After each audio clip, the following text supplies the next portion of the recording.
our listeners? Welcome to the Tea with TNT. I am one of your hosts, T. Douglas, pronouns he and him, from upstate New York, Erie County region. And this is my lovely co-host. Tamara Lee. I am the editor of Blackout Magazine. I'm originally from New York, but I am now living down south in Florida, and this is Tea with TNT, where we bring you all the conversations that are happening in our community, in our little communities, in our big old LGBTQ community, and the QTPOC community, and the stuff that we are covering and talking about in Blackout Magazine. So, we just came over from our splash, as you probably know. Before we come record our podcast, we go over to social media and we talk to the people because we want to hear your voices, not just ours, when we do these shows and do the podcast. So we went and had a little conversation with the people. And now we're going to come over here and talk to everybody else who is listening in podcast land. We're gonna catch up a little bit first, talk about, what's been going on and what's happening in our world, and then we will get into our topic today, which is the situation with Dominique Morgan and the Okra Project and the LGBTQ nonprofit complex in general. So what's going on? It's been wild. We've been taking a little break, I say for me. But I've been busy. It's been a busy break. Um, I started my little traveling tour, is what I call it. Pride season. And my pride season started in April. I went to Albany for the Trans NITAG summit. Great summit. Met a lot of dope people. Got to network with a lot of cool people. Yaneri Cruz was formerly employed at NITAG and had put the summit together, but she just got an amazing promotion, so we got to celebrate her. She is doing some work in the government in New York Can't City. wait till the magazine can sit down with her and talk about her new position. That's pretty dope. Yeah, so big ups to her. So got to send her off that week. And then I went back to Albany for ballroom because I like to dib and dab in different things. Mother's Day ball. Given by Salsa DeVille, Mother Deja, and also Mother Sparkle. So that was pretty dope ball. Grand prize me, of course. No. But no, that was a great ball. So I was there in Albany twice. Went to Texas after that for Panda Fest. Panda Fest was a Asian cultural food festival that was in Houston. That was pretty dope. I ate a lot of Asian food, desserts. I will say I definitely loved the Korean corn dogs, although I took the hot dogs out of it because I don't eat meat. It But was just cornbread at that point, but yeah. no, it had cheese in it. Oh, okay. It had a bunch of cheese inside, and it was like it had like a Mexican street corn type outside Okay. All right. so that was good. Probably like one of my favorite things I tried there. But it was a really cool festival, hot as shit. Um, Texas. so visit Houston for a little bit, went to had this interesting bar. I had been Crockers. Crockers is a very interesting place. And as I was there, I was like, this is interesting. Then I seen their logo and I was like, oh, who told me to come here? Let me cuss her out, Nate. No, I'm just saying. So their logo is Crockers, where the tops hang out. Well, there you go. Yeah. So, thought that so I had a good time at Crockers. Um, And then what I do after that? Oh, sent my so my brother moved from Buffalo back to Florida. So, Had to make sure he got there safely. So I drove to Florida from Buffalo, 20 some hours. Uh, but he definitely got there safely. Big ups to him. Love him. Had to make sure he got there though. So did that drive.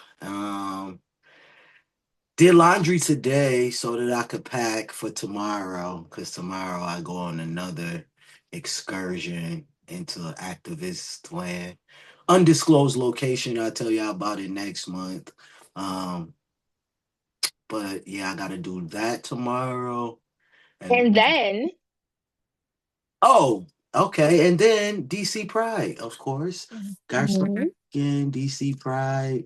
We love a my DC favorite Black pride of Pride. all, it's my favorite pride in the country.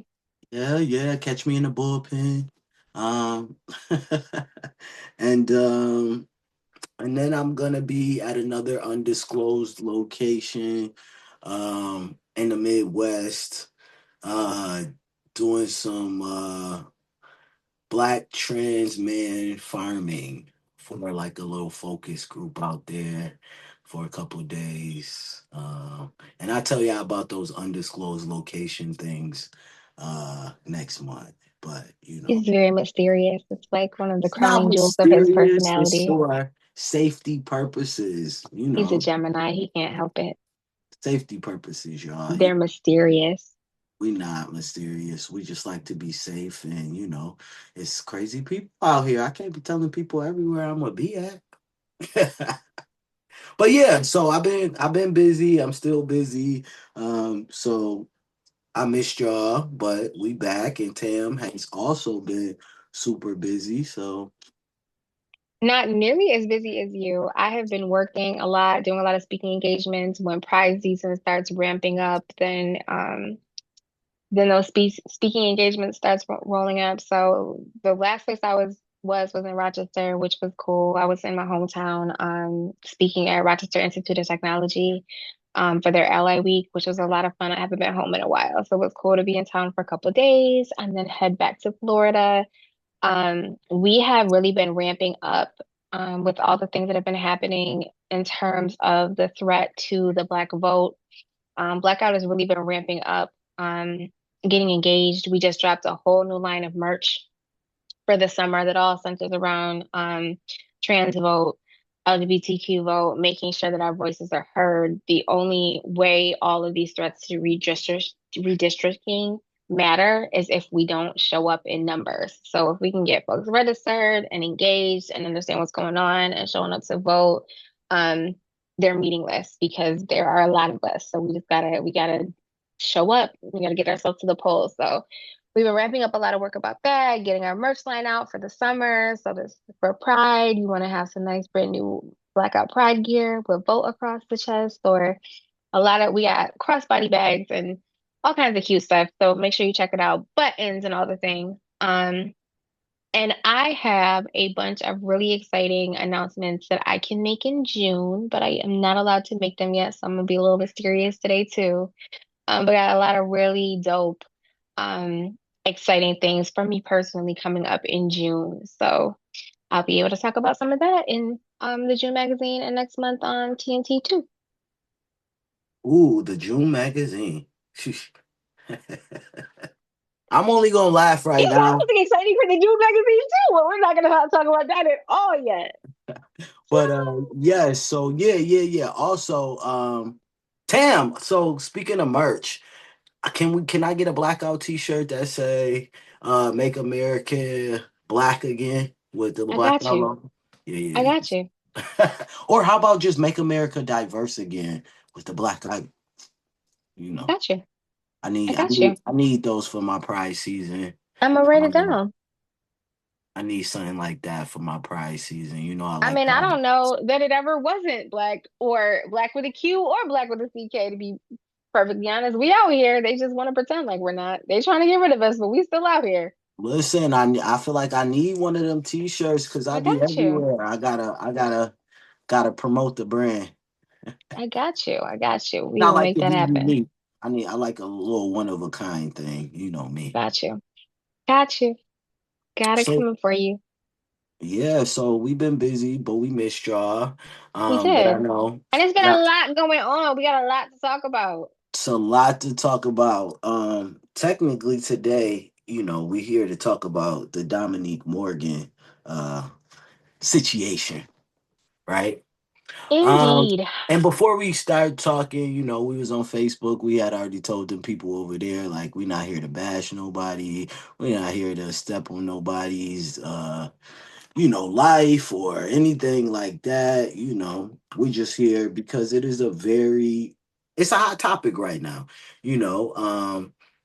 And I And we're not think here to be on Dominique's side. We are not here to be on Okra Project's side. Like, that's not the role of the media. Like, that's not our job. People would have you think that all these influencers out here and people that want to have commentary would like to have you think that their job is to pick a side. We're not picking a side. We just gonna talk about it. Everybody's talking about it, so we're gonna talk about it. And a lot of the conversation is happening from people outside of the community who have no familiarity with Dominique or the Okra Project prior to this. They don't understand how community works and they don't understand the dynamics of LGBTQ nonprofit world either. And so, it's one of those in the house conversations and unfortunately has landed in the middle of the street. So we want to be able to tackle that conversation in a responsible way because not only are there real things to talk about in that specific situation? It's bringing up a lot of other conversations that I think are really important in a lot of ways we haven't really seen had yet. it's true. So, we might as well just get into it. This through how you Let's go. clicked on. Let's just get into the facts first, right? Because All we're right. we're we're a very fact based news outlet. Try. No fake news here. Right, right, right. So, I mean, like Tim said, if unless you've been under a rock, I'm sure, and especially if you in community, I will say, because honestly, people who are not in community probably have no idea what's going on, and some people that I've encountered have never even heard of the situation yet. Really? Yeah, Oh, I I talked. feel like my entire timeline, especially on TikTok, is nothing but people talking about this situation. So my TikTok timeline, definitely people talking about the situation, but some people that like I know personally, like is like, Really? what's going on? Hmm. So I mean, Interesting. I think it really goes to show like how much people really pay attention to community sometimes. Even if they might be in it, but not paying attention to the things that happen, especially in like the nonprofit world. You'd be surprised how many LGBTQ people, especially trans people, are very disconnected from community. And you know, they live that very like life that like I don't really engage with community. They Yeah. just live, which is a whole nother topic for a whole nother day. Whole nother conversation. But But all right, so let's start the facts with as abridged version as we possibly can because, by the time we get through all of the facts, we'll be here all night. But to shorten it up as humanly possible to make sure people know what's going on, if you have not been staying up on what has been happening, or you've just been hearing a lot of stuff and you don't know what's real. The shortest possible version of the situation is um, for the last 2.5 years, there have been rumbles to the community and whispers about the potential indictment of Dominique Morgan, who, if you are unfamiliar, is a very well-known Black trans woman who is in the activism space. She is in the media space. She has been the executive director or a part of many different organizations throughout the country, from New York City to Atlanta to the Midwest. It started with rumblings and whispers about how she potentially had embezzled basically close to $100,000 from the Okra Project, which is a trans-centered organization centered in New York City. So through that time, she left that organization. She went on to another organization. I believe she then moved into a third organization and moved to Atlanta. But Dominique engages in a lot of conversations that sometimes turn into beef and sometimes turn into people having things to say about her. And so you would hear this conversation about this potentially stolen money coming up in those like back and forth. But nobody really knew what was going on until very recently. Dominique came on TikTok and basically said she was about to turn herself in, that she had been offered a plea in the case after pretty much indicating indirectly that she was did not do this thing that she was being accused of. And so she was about to turn herself in for 30 days, which looked more like 24 days. Um, and then it would be over. And she was doing that to basically silence the voices and get this like dark cloud from over her head because the conversation had kind of been following her. Even still when she moved down to Atlanta and she wanted it to just be done and over and handled and move on. Um, and so when that happened, do you want to talk about the charges and things? So yeah, they were saying that she was charged with one count of second degree grand larceny, 23 counts of falsifying business records, um, and it was about $99,000 that was intended for bail support for Black trans people. That she took in 2022 when she was the ED. And they were saying that Over the course of only a couple weeks, this crime is supposed to have taken place between July 14th, 2022 and July 27th, 2022. So a very short period of time. yeah, and they were saying that she spent it on car payments for a Mercedes Benz, clothes, meals, and like a $19,000 closet I would renovation. love to know what a $19,000 closet looks like. Just me, I'm just saying. Would love to know what a $19,000 closet looks like. You know what? Me too, because I be needing a place to put my shoes, but you know, but they was they was also saying like, she created fake bail receipts, um, and what else? And that she oh, there was one other thing. Yeah, that all of this money went into her personal account from the Okra project in 2022. So So that was throughout this basically. time, the Okra project has also been relatively silent until this sort of blew up with that video that Dominique put up, and the district attorney in Kings County released a statement that really didn't say much of anything, to be honest. Um, and then the Okra project initially released one statement, came back and released a Q&A, like of frequently asked questions about the situation, and then released an updated statement. Um, where they basically presented that they didn't have a choice here, that they understand that they don't take lightly the harm that was caused to a trans woman, um, that they had no other option. They weren't driving this bus, the district attorney's office was, and they were compelled to turn over records. Um, and they were subpoenaed, so they had no choice but to turn those records over. They're 501(c)(3), which is bound by, the federal government and certainly the state of New York in that case. And so they had to turn over those receipts. That in the Q&A, it got into the fact that Dominique was given the opportunity to like make good on the situation or like admit wrongdoing and make restitution. And refused. There have been conversations coming from wherever that she was offered several deals over the span of time between 2024 and now, for like a year and then 6 months and whatever. And she declined. To my knowledge, she maintained her innocence throughout the entire ordeal leading up till now. And then in her last couple videos before turning herself in for this 24, 26 days, I don't know that she admitted guilt, although she pleaded guilty.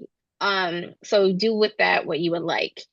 Basically where it stands in terms of like actual facts that are available to us, there's been a lot of speculation and conversation as to whether this plea deal, since she turned down the original plea deal, if it would be accurate, like if it could possibly be accurate that she could turn down plea deals for a small amount of time and then still get another plea offer for an even smaller amount of time because she is presented that she got turned in, that she got sentenced, she turned herself in, they're keeping her for 24, 26 days, and then she'll be released. So that would, if that is the case, that release would be on May 28th, which is in a couple weeks.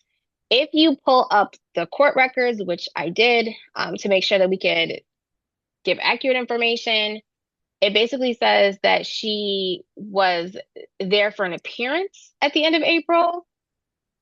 She was remanded, which means the judge told her she had to stay at that time and that she would be sentenced on the 28th, which means that there's a distinct possibility that if the plea deal really was for 30 days or whatever, that she goes on the 28th and they say, okay, you took the plea, time served, and now you're getting released.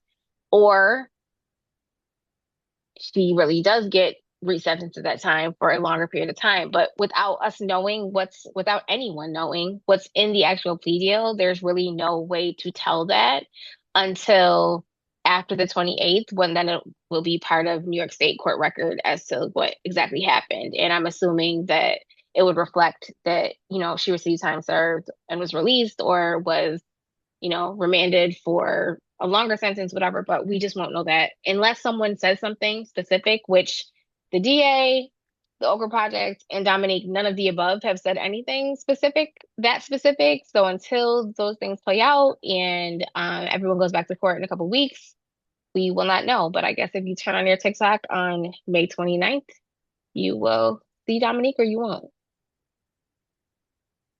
Yeah, I mean, that's pretty much it. I mean, and I feel like this whole situation has led into like more conversations about like nonprofits, the structure of them, um, also like holding people in power accountable, holding people in community accountable, because there are a lot of like mixed views and people putting out like what their opinions are, and we all know opinions are like, everybody got one.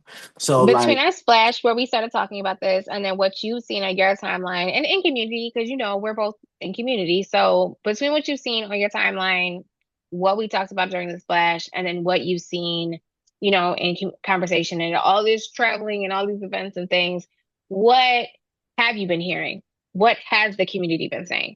I've been hearing, I told you I hear mixed emotions. I've been hearing some people who have been going hard to be like, she did it, she did it, she did it, she need to go to jail. She did it, you know what I'm saying? So I hear a lot of that. I see a lot of posts about it being just like a popularity club of, people supporting her because of who she was, and if she was somebody else they wouldn't be as supportive of the situation and like rehabilitation and having empathy for like the situation. What else have I been hearing? Like I said in the beginning, there were some people in community who didn't even know, but I feel like a lot of us are, you know disconnected.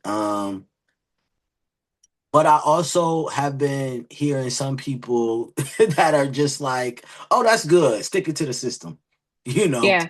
um, or like, you know, and like I've heard like very mixed emotions. A lot of people, feel different ways about it. And like I said, everybody got an opinion, but all we could do is really right now stick to the facts. Do I think Do I? What's my opinion on it? My opinion, like I said earlier on the splash, I feel like everybody is human. Everybody makes mistakes, and I feel like unless you are a person who is like a rapist or like a sex crime person, everybody can be rehabilitated in some way.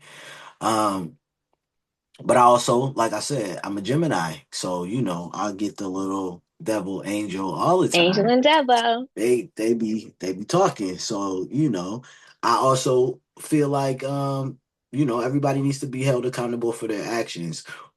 Like we all do make mistakes, yeah. but that does not mean that we shouldn't be held accountable for the mistakes that we make, in order to be better people, if nothing else. Yeah. You know, I just so think it's central to this community or to this conversation. And I honestly am a little surprised, I guess. Maybe I shouldn't be, but I guess I'm a little bit surprised in the conversations that I've been seeing, especially across social media. Like we said in the splash, T and I have both operated really closely to the LGBTQ nonprofit complex for many, many years. And we have both seen harm happen and we have been harmed by organizations. And so there is certainly, we certainly have a very clear understanding of what that looks like and what that can be like and the long-term ramifications of things like that, right? So it's certainly not dismissing that being a thing. But it feels different to have the person being protected also be amongst the same community of the people being harmed. And it makes it difficult to, like, if you're protecting Dominique because she's a black trans woman, and obviously like there's some statements that came out from like India and Hope basically talking about like the trauma the black trans women experience and how it can cause waves of actions and things to take place because of the trauma that they have very legitimately experienced.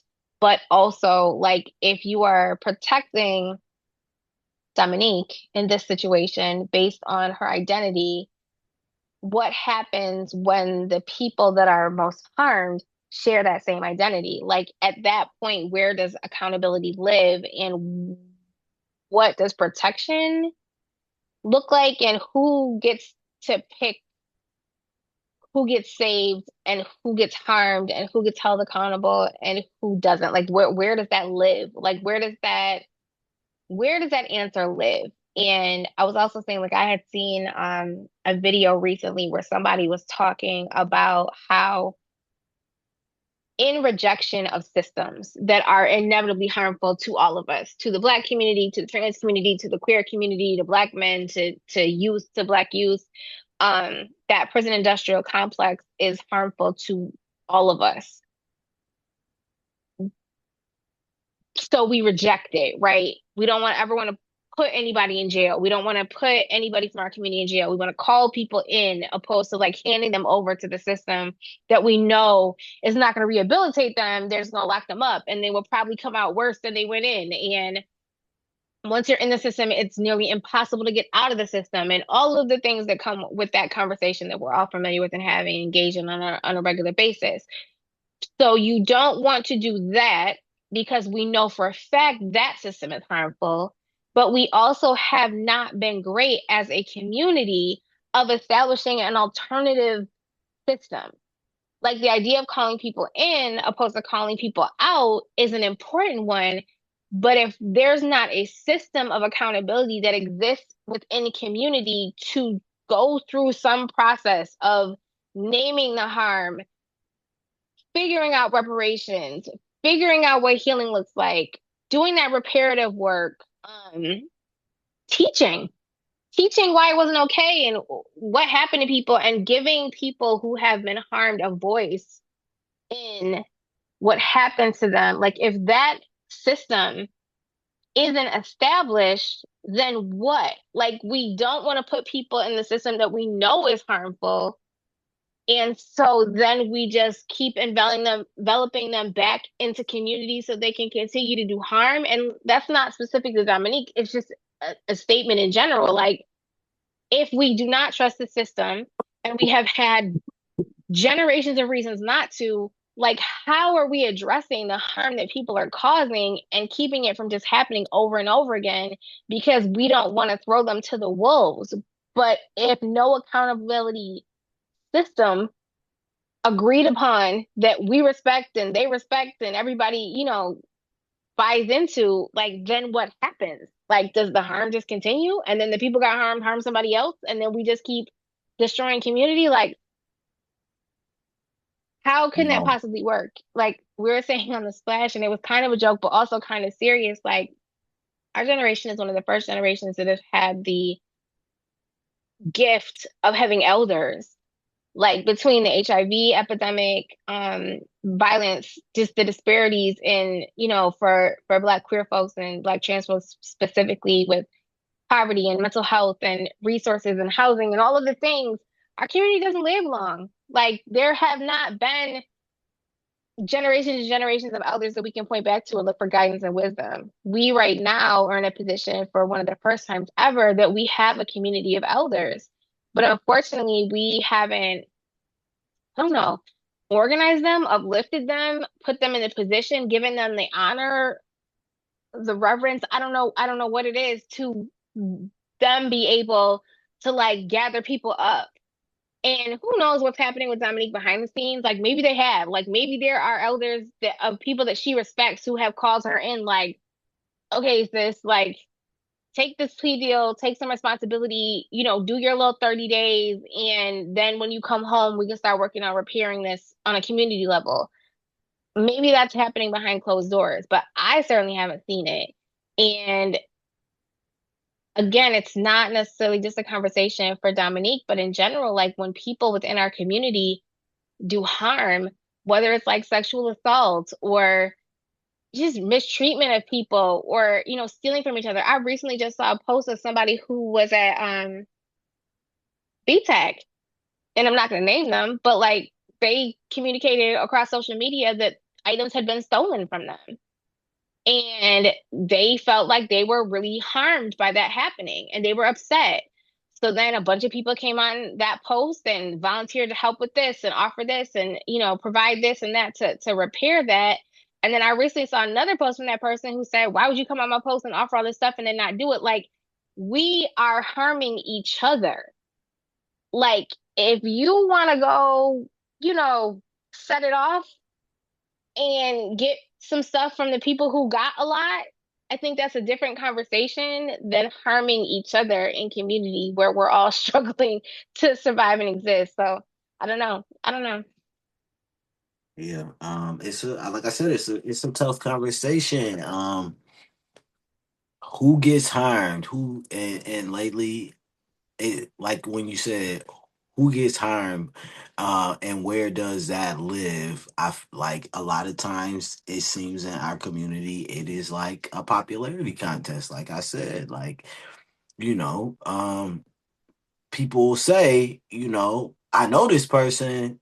They did this, so they couldn't have done this, and I think that is a crazy way to think because I think anybody is capable of anything. Absolutely. They just have to be put in the right or wrong situation, right? And And I that's think it's not so easy. I think it's such a coward's way out to reduce people to only the pieces you've seen of them. right.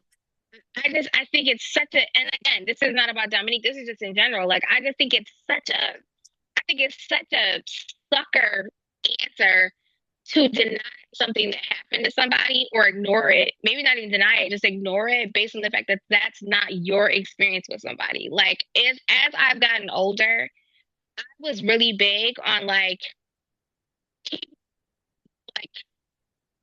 if something happened between me and another person, then that died with me.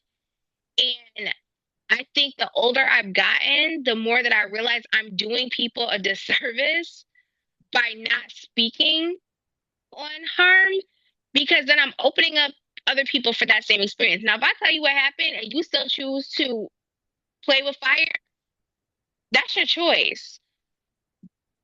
But not only am I not naming or honoring what happened to me by not acknowledging it, I'm also not giving other people the opportunity to avoid it from happening to them because I didn't talk about it.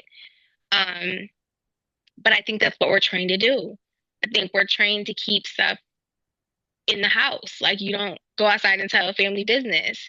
And unfortunately, when that happens, it's not that you're just protecting reputation. You're putting the people in the house or the people that that person may encounter in the street in danger. And I think that we need to acknowledge that that's a thing. Yeah, I think that people need to like I don't know. For me, it's easy. Maybe it's because I'm a Gemini. I'll say that. It's very easy for me to be like, okay, this person does great work in the community, but also they're an asshole. Right. And you know, honestly, that does not take away from the great work that they do in the community because I have experienced the asshole part of them. Right. Two things can be true at the same time, right? They can be an And I asshole. think you can take that two things can be true in the same time in two different ways. They can be great in the community and also personally be an asshole, but also people who you've seen do great shit can also be a piece of shit. Like just because they like even people will help people by accident for bad reasons. Like you can benefit from somebody accidentally while they're in the process of doing something fucked up.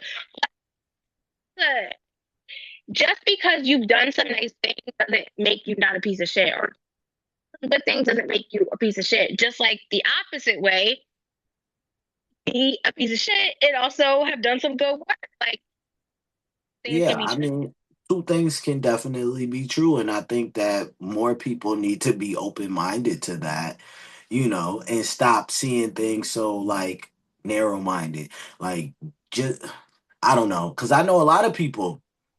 Um, I won't say a lot of people, but I know.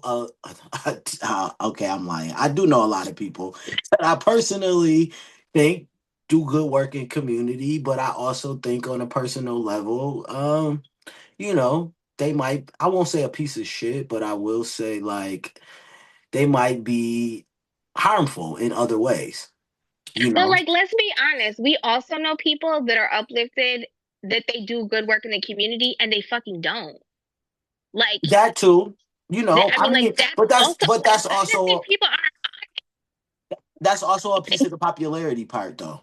You know, No, I that's fair. think That's fair. I think that's just a piece of it, you know, but I think people need to really open their eyes to the fact that, you know, there's duality in a lot of different things and there's duality in a lot of situations and there's duality in a lot of people. And two Oh, things can everybody. And everybody. there There's duality in is, but everybody. there Yeah. is, that's what I'm saying. But most people only want to see things in one way. So you want to only see what is basically affecting your life. Yeah. You know what I mean? That's Which what is I mean. fine as long as you don't dismiss the other part. Exactly. You exactly. You know, and like they said, with we've all been hired by nonprofits, and in my Hmm. own experience, you know, I worked for a horrible organization, right? Same. Same. And but at the same time, and this is what I would tell people when they would ask me about like my experience, I would say that organization horrible as far as what how it treats its employees, right? But I would also say if you need medical care, this might be the best place for you.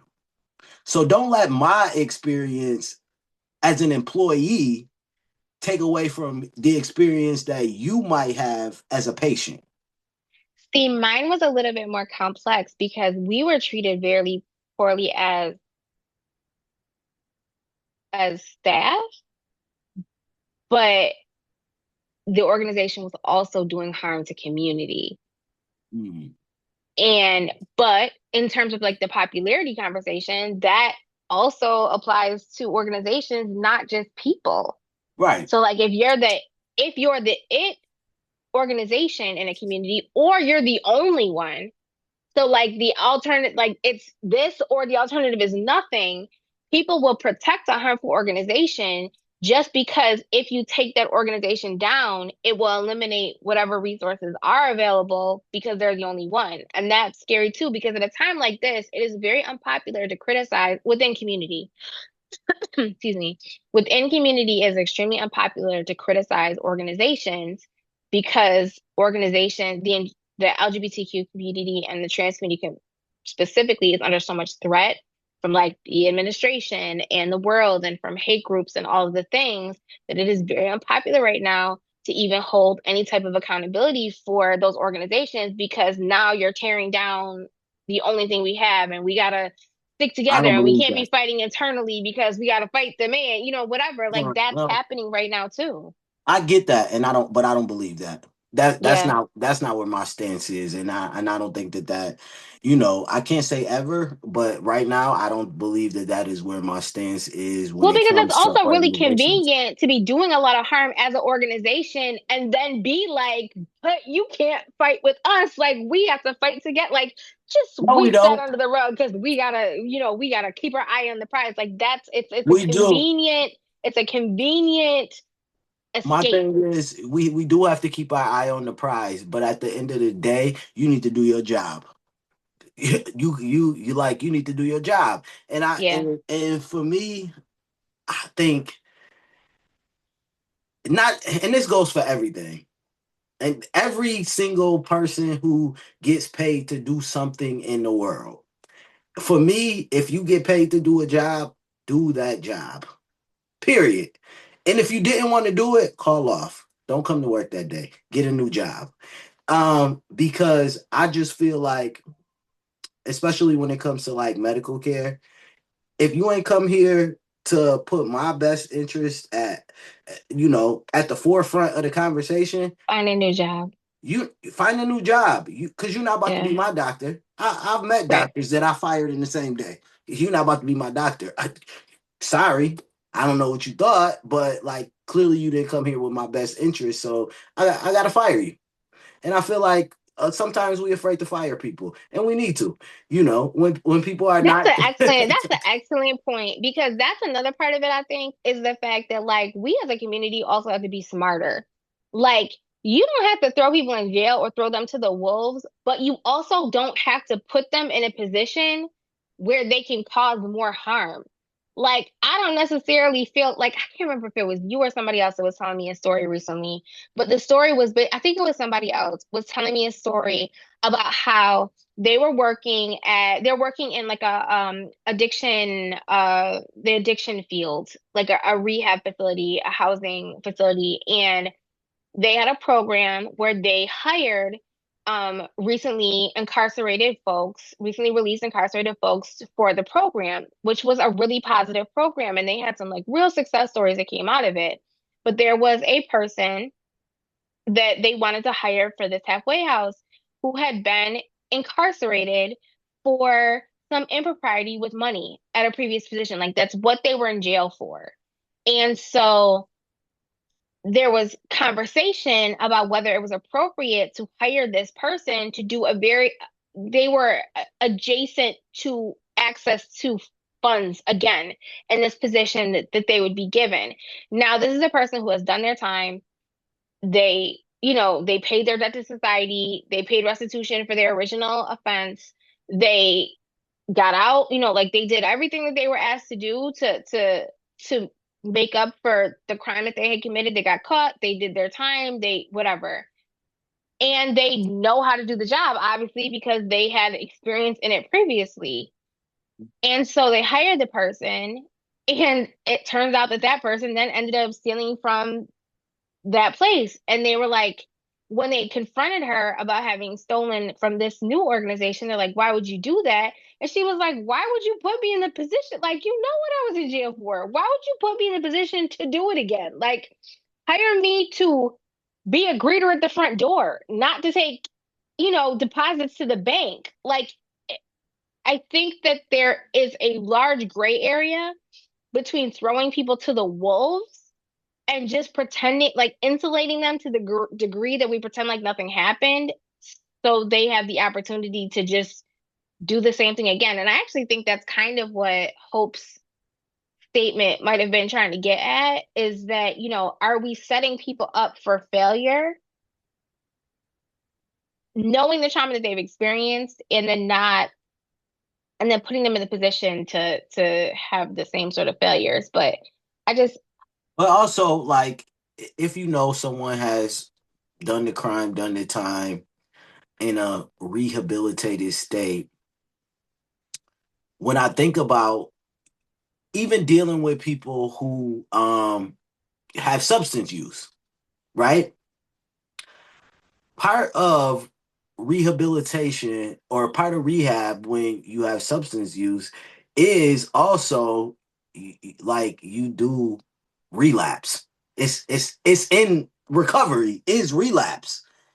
So that's like saying, I know you're an alcoholic, but I want you to restock the liquor This bar. shelves every day.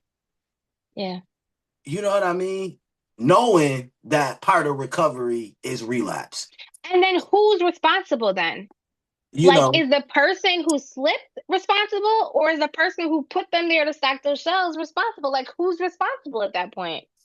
I think, when it comes to organizations like that, I would also look to like the board as well. Like like the accounting, the independent audits, the you know what I'm saying? The And I think I Okra Project's statement was interesting because they said a lot without saying a lot, or they said a lot and said very little, whichever. Same difference, whichever. Um, because on one hand, I felt like they were kind of trying to evade accountability for being responsible for Dominique, the situation Dominique is in, but also explain all of the safeguards that they added after the fact to make sure it didn't happen again.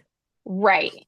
And Gotcha. so I think that it begs an interesting question, I guess, because like, is the if the DA's office was going to prosecute the person who is accused of committing the crime,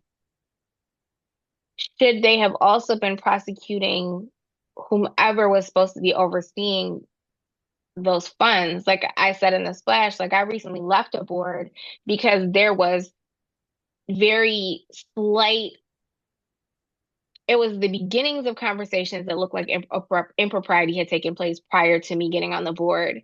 And the treasurer actually resigned because of it. Like, I don't want any parts because I don't know what this is and I don't want any parts. And I was like, oh, me too. I'm all done. Because I understand that as a board member, you are responsible and potentially like fiscally, financially, monetarily responsible for the impropriety that happens in an organization that you're supposed to have oversight over. And But what I'm not, happens if those improprieties happen before you're an official organization? I don't know, but I think at that point you take such a hit to your reputation at that point. Like I have seen an agency go down in smoke and the board people aren't going to take the time to research who was there then and who wasn't and whatever. So I think the liability in a lot of different ways is significant enough to not make it worth it. But like it makes you question whether, I mean, and like I said, in the Okra Project statement, it said that they went on to immediately establish a board and, do an audit and whatever, which I'm assuming that means none of those things were happening prior to that because they weren't an official 501(c)(3). But it's also a cautionary tale to anybody who's getting money and isn't a 501(c)(3) that you better be on your thug dizzle because, just because that stuff doesn't come around immediately does not mean that it's not going to be revisited somehow. Like, But and I hope that also, a lot of community is paying attention because I think a lot of the reason people aren't more critical. I mean, it's nice to say that they're not critical because they want to be supportive of community, but I also think a lot of people aren't critical because they've been doing the same shit to some degree. And so they are choosing to remain silent.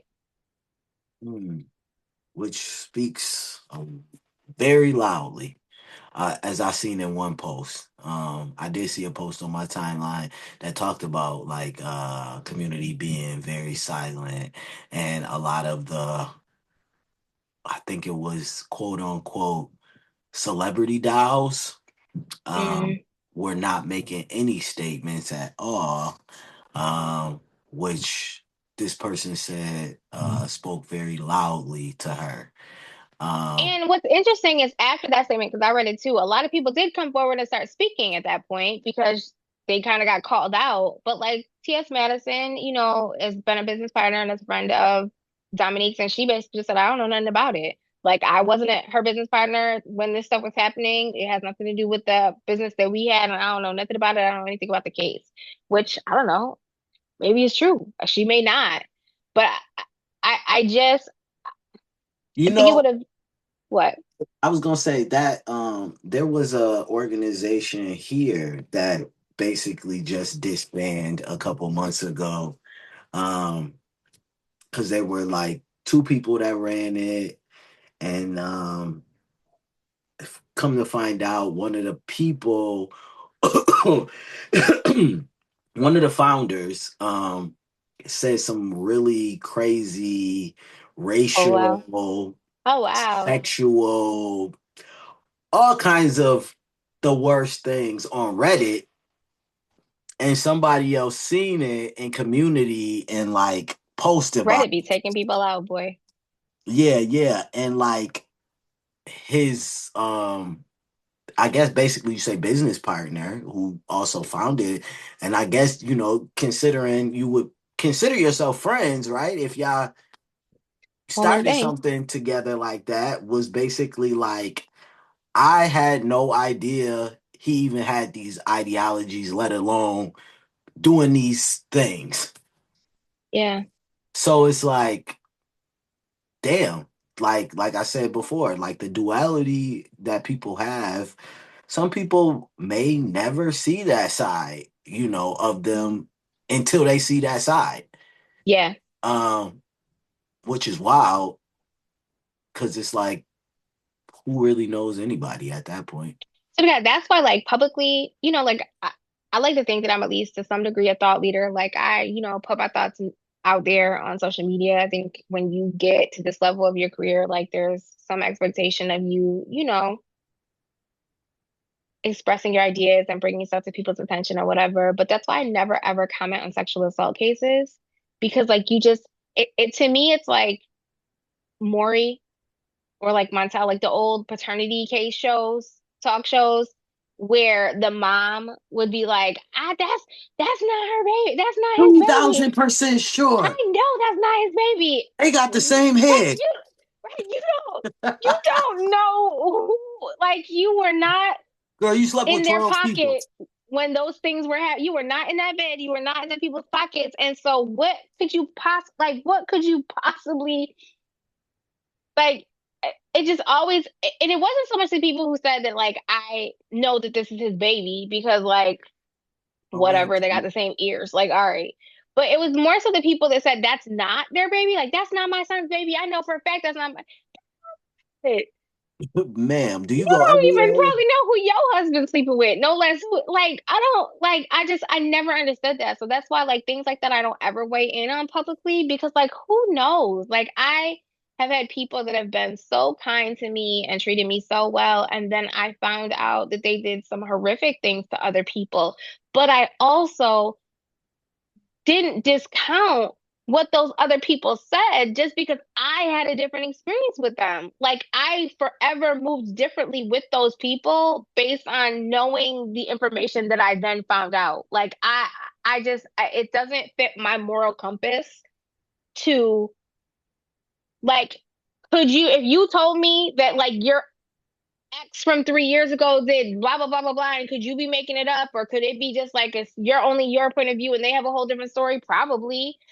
But I have enough respect for you that if you told me, I'm gonna take, I'm gonna move accordingly if I happen to come across that person in the world, because you just the interaction you have with somebody doesn't change the interaction that somebody else had with somebody. And I mean, and with that being You said, know, like I wouldn't expect you to throw that person away necessarily, but I would expect you to be paying more attention to how they move because, like, I know there's plenty of people who have been said terrible things about me that aren't true, but then in their interactions with me, they've seen how I navigate spaces and other people, and then they've moved accordingly. And I think that's the bottom line. Do you just have to shoot people in the garbage because somebody else says something? Nah. Not necessarily, but like I'm gonna pay attention to what happens next. I think for me, I'm just like, I'm gonna just say it. I don't like weird shit. So when people start moving weird, I move the other way. That's just is what it is. But I will say, like, yeah, there are people in community that I think, move weird, move strange, may have been like harmful in ways. And I It- also think that if even if it's a person that you think very highly of, I'm willing to bet if somebody comes to you and tells you about something weird that they did, you witness some weirdness on your own to be like, Mm. Yeah, I this is a believe. Yeah, possibility. I definitely do because like I said, I'll be like, people tell me, but I also think that I'll be honest. I don't think I'm the type of person that a lot of people blatantly move weird with. You know what I mean? You don't do it on purpose. I think a lot of people test the waters to see if they can move weird with me, Yeah. and then they realize they can't. And then what happens? They move out the way. Got it. Like Got it. I just no, I because I do hear people will tell me like how other people have moved weird with them or how they've acted with them or how they've said this to them and I'll be like I believe you for sure because they're a little strange, but I can't say I've had that same interaction because I don't think I'm a very passive person and I don't think I give off anything passive about me. So I think people Well, but they you are very like laid back though. I think Like I I am think like it take a lot for you to be like, yeah, no. Like, I think I'm yeah, very no. laid back. I am very laid back because I a lot of times I'm analyzing the situations that are going Hmm. on around me. I could be in a room with 90 people and I could probably see about like 12 different situations that I'm analyzing at one time. And you probably Yeah. would never know it because you think I'm just listening to my music. However, I see people that do a lot of weird things and I think a lot of times when it comes to me, like how it's like, oh, I know this pot might be hot, so let me just dip my toe in to see if it's gonna burn me. I'm gonna burn you every time. And then I think they be like, you know what, he probably not the one I wanna do this with. Um, Yeah. yeah, I don't know. I think I lived long enough that I like to stop things before they go too far. Um, and Be preferential. I think that's the best way to do it. Um, Yeah. I don't really want to leave room for you to think that like you about to do anything that's unorthodox in my direction. I love orthodox. That's Yeah. hilarious. I'm because I feel like that word can cover all the spectrums of a lot of things. So I don't think that like I don't think I'm just not that guy. I'm not a nice guy. I don't think people see me and they be like, "Oh, that's T, he's a nice guy." I think people People see think me. you're a nice guy. No, I think People think you're people nice. they have to realize that I'm a kind man, but I'm not a nice guy. Okay. And All those right. I feel like that's New York. I feel like we're not nice, but we're kind. I am. I'm very kind. I'm very kind until like you give me a reason not to be. Um, Hmm. and I think I grew up with like my mother was always like, treat people with kindness. You never know what they're going through, this, that, and the third. And I think I leave my house every day like that. However, there are some people that I come across throughout the day where I'm just like, yeah, you right on the tip of playing with my kindness. And in a minute, the other Gemini about to tap in. He about to be like, WWE tag team, your turn. So like, you might want to chill out. Yeah. All right. So this is a really big conversation, and as you can see, like for me, although what's going on with Dominique and the Okra project is a really big deal. Like it's a really big deal for a lot of people, and it's serious. It's an important conversation. I think even more so is like all these side conversations that spring off of it, which I think are I don't think we necessarily, I don't think the whole community needs to be in the business of that situation. It is being handled. We know the facts that we know, but we'll never know what really happened, like across the board, no matter who decides to speak at what point. or not. I'm sure Dominique will come out with a lot more to say. I think she also mentioned in her statement that like she's on a like sort of gag order or whatever from the court through a lot of this process. So she couldn't express more than she has. So perhaps she comes out at the end of the month with more details and more things to say. But again, that will be one person's perspective. And so, you have to take that for what it's worth. But I do think all these other conversations about accountability, about if we're doing people a disservice by how we are dealing with the harm they bring forward or the harm that they cause or after they've experienced harm or whatever, I think that's a conversation that we don't have enough as community. I think that we are really quick to throw people under the bus, but I also think we're really quick to like circle the wagons and not invest in accountability practices. So like it's rough. Like I think that our community is facing so much that it is sometimes hard to tackle all of those things. Like sometimes the thing that you decide to tackle is the someone harming community, and sometimes the thing you decide to tackle is to not let anybody from the community get like it's a lot to tackle at once when you're already dealing with so much, but it doesn't make any of those pieces any less important.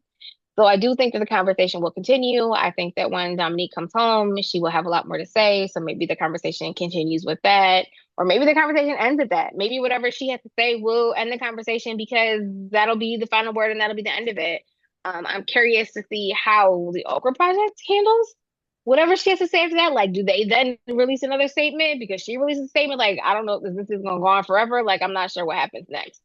Um, You know what I would like to say? I would like to say that, if Dominique Morgan or the Okra Project would like to come on Blackout or the T with TNT and, express anything that they'd like to express, we are an open media outlet for either of Absolutely. them. And when we put out the original story, which I think that we were one of the first first media organizations to talk about it because again, we're in community, whereas a lot of people are reporting on community, and that's different. Unfortunately, we don't always have the reach that the rest of those platforms have, but like usually we're the ones to tell the story first, and then other organizations start picking them up because, like I said, they're hearing like through telephone. So this is an open forum. This is an open space. And when we put out the original story, we basically just presented the facts. And that's exactly how the article ended with if anyone from the Okra Project would like to come forward and have a conversation about this. We have worked with Dominique in the past. She has, asked us to cover some stories about some incredible things that some trans women that she's been working with were doing. We talked to her when the starter house opened with T.S. Madison. Like we have been in community with her, so this is a safe space for her to come talk as well. So if anybody who actually is at the table, opposed to all the speculation that's happening, would like to come talk, like it's an open forum. They got the platform. We will give you the stage. Yeah, we open it up for questions, all that. Yeah, all of So, that. but yeah, I think our community can learn a lot from this that's happening now. I think we need to put more systems in place when it comes to working with people who have been formerly incarcerated. I think we need to put more accountability systems in place. I think we need to put more systems in place when it comes to working with these nonprofits. Um, And what's up with this elders council that we are enacting that And we need a elders council. So we need to put that in place. I mean, I want to see them up there like Wakanda, like swear to giving God, judges in the on the room with the thing podium. and the podium and the whole like we need that. We I can say as a I mean, and I'm not young, but like Oh, I'm I young. know I know that it would be so valuable to me to have people. I mean, like, obviously, I'm in community directly, individually with some folks, but like, it would mean so much to me to know that we had a group of elders that was really, available, Ooh, accessible to us for us to, be able to lean into when I got an when we idea. need that guidance. I got an idea. Oh, Stay tuned for the blackout platform of elders that we're gonna put together. okay. Yeah. we're gonna find us some elders and put them together on a platform and give them the stage to come and talk and discuss. And I feel like that's much needed. I feel like we need to find them from all spaces and places. In my mind, I'm thinking of three right now. My three Yeah, I'm favorite thinking of a couple elders. myself. I know for me, when I met Miss Major and when I've been able to have conversations with Miss Major, like that is something that I'll carry with me forever. Like, and she was hilarious, first of all, and pulled zero punches. And very much told it like it is. That was her tagline. Tell it like it is. Um, but also like in working with youth, and she does as well, like there's not the same structure of, I mean, ballroom, that was the birth of ballroom, but like there's not the same kind of structure because you can't necessarily tell the elders in your you can't necessarily look for elders in your regular life to guide you through the things you encounter in LGBTQ world. Like, so unless you built that community, like you can't necessarily go to your great uncle and talk about the boy you're dating. You can't necessarily go to your great grandma and talk about and ask for guidance in transitioning. Like those things don't exist within family units, family structure, and so those are things that have to be built. And so some of us have had the opportunity. Like I'm so lucky to have had people who have, you know, walked me through and welcomed me in the community and taught me things and I've learned from and got the opportunity to meet some of these incredible people, before or after they pass to get some of that guidance, but everybody doesn't have that. Like everyone doesn't have that in their life. And so I think it would be so meaningful to be able to, establish that for people because Lord knows we be needing some guidance. Lord knows. I got to talk to one of my favorite elders. Well, I talked to one of my favorite elders yesterday, but when I was at a conference in Albany, I got to talk to one of my favorite elders, the Reverend, and I was Eunice? tell yeah, and I was telling him like uh he need a we need a virtual Sunday, like a Mm, virtual service. Like, there's so many people out here all over that have probably never got to sit in his presence and talk to him and like he's you so know dope. I just love him. ministry with him, that like he don't even know how many people a virtual Sunday would touch. You know what I mean? So many Yeah. people who don't know where their faith lies right now. You Yeah. know, um, And so many people are walking around with church hurt and just don't feel like it's an option for them. So yeah. but yeah, I think that would be dope. We laughed about it. It's kind of like a joke of one of the activities or workshops we was doing that day. But yeah, I think a virtual ministry would be a dope thing. It's something that the community needs, but like we definitely need different structures um in order to sustain as a community. Absolutely. All right, y'all. You could be anywhere, but you were here with us, and we thank you. We will definitely be back for Pride Month. We will definitely make time to stop in because, like I said, I have some exciting announcements that I can't talk about until June. T's got some exciting announcements and some exciting trips that he can't talk about till June. So we will definitely be back to run this thing back. And also Dominique will be home presumably by then, so we can continue this conversation as well. Yeah, and so y'all, but don't worry, everything that we about to be doing, we gonna it's gonna be in the June Blackout Issue. magazine. Yep. So make sure if y'all did not get that subscription yet, y'all go ahead and get it because Pride Month is coming Subscribe up. to And Blackouts. it's al- it's always the biggest issue. So Always. listen, I plan It's gonna on be exciting next month. yeah, it's gonna be exciting. So y'all